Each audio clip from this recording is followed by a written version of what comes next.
How's it going, everyone? Tim here, TRD Adventures. Hope everyone's all well out there. Trying to get some little videos in. Know we saw some teasers here the other day. What we got going on here? We've been working on the GSPEED 6x6.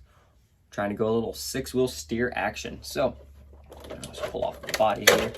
Get a little bit easier. That's kind of in the way. GSPEED 6x6 here has definitely been one of the just super fun builds that I've done on here. I like the 6x6 in the first place. They're just super awesome trail trucks, and watching all the wheels do motions and stuff like that. Well, where it was at, it was basically done. Everything, I mean, high clearance links, shocks, electronics, we're at a very good point, but I want to do a little something to make it, a little more different. So one thing with the 6x6 is obviously turning radius being it's so long. So what are we going to do to fix some of that?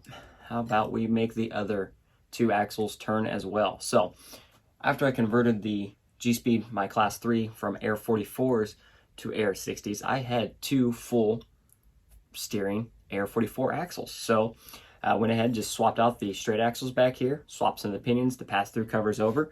Super simple, just kind of like how it is there.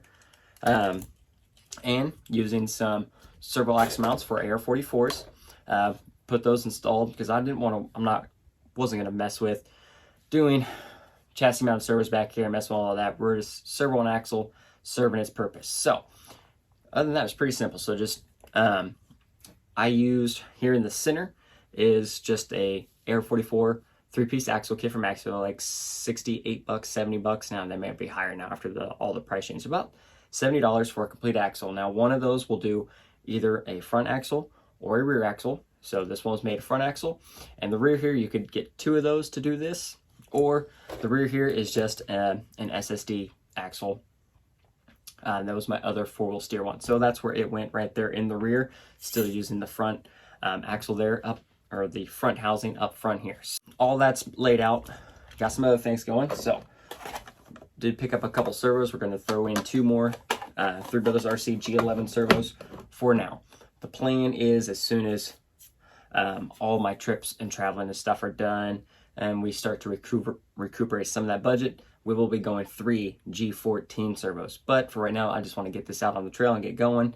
So we're going to fit this in there, get some G11s to get it going. And still, super strong servo. The G11 is going to work great for this, and honestly, it would probably be more than sufficient for this. But I just want all that steering. So G14s in the future. So let's get these installed. Well, overall, that went pretty good.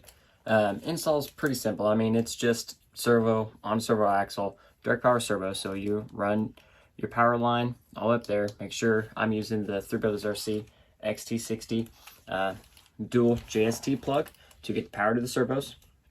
And then I'm running both rear servos, the signal wires, to a Y harness, and then the Y harness to third channel on my receiver.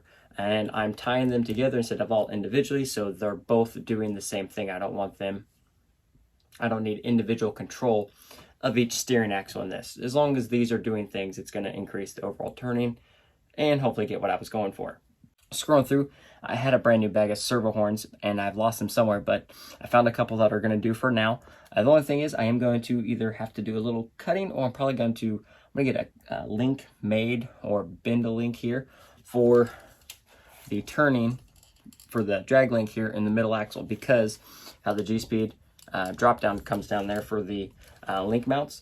It does make some contact, so just a little bit of adjustment there, but that's just part of these builds is going through, doing something, and tweaking and customizing from there. But overall, everything still got front there, and I switched it. I'm just mixing the channels for 4-wheel steer using the DX5 here. This is our backup controller, and then we'll go down.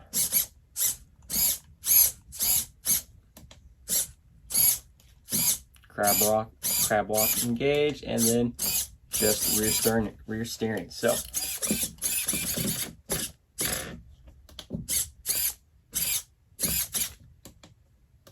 oops, there we go. And all the way up, front steering. So this, I am now super excited to take this out this weekend, see how everything goes. Just a little bit of wiring cleanup here, and like I said, doing just a little bit of work here on this link. I'll probably pull the link back off, give it a nice bend or find another link in there that I can bend to kind of get it up over or underneath. The link mounts there in the middle for the middle axle. So overall, super excited with this. Obviously with servos coming through the bed now, my old bed is not going to work. So got with Mike there at Badass Beds and gave him some measurements. So he is getting a bed prototyped and printed. Should be here any day. We'll get it on, get the test fitment on there, see how clearances everything are, see if we need to adjust anything from there, and should be good to go. But overall, it's done. We have a 6-wheel steer 6x6, and I'm super excited for it. The 6x6 is already super capable and just super fun to drive, and now at this point it just keeps going. We're just going to the next level for just pure enjoyment, stuff like that. So overall, I hope you enjoyed the video. If you have any questions on the 4-wheel steer setup here that I'm using, I do have an older video setting up 4-wheel steer using DX5. It was probably a DX5 Rugged at the time. So that's just what I did. I just used the mixing function for 4-wheel steer and got everything set up. Super simple on the Spectrum.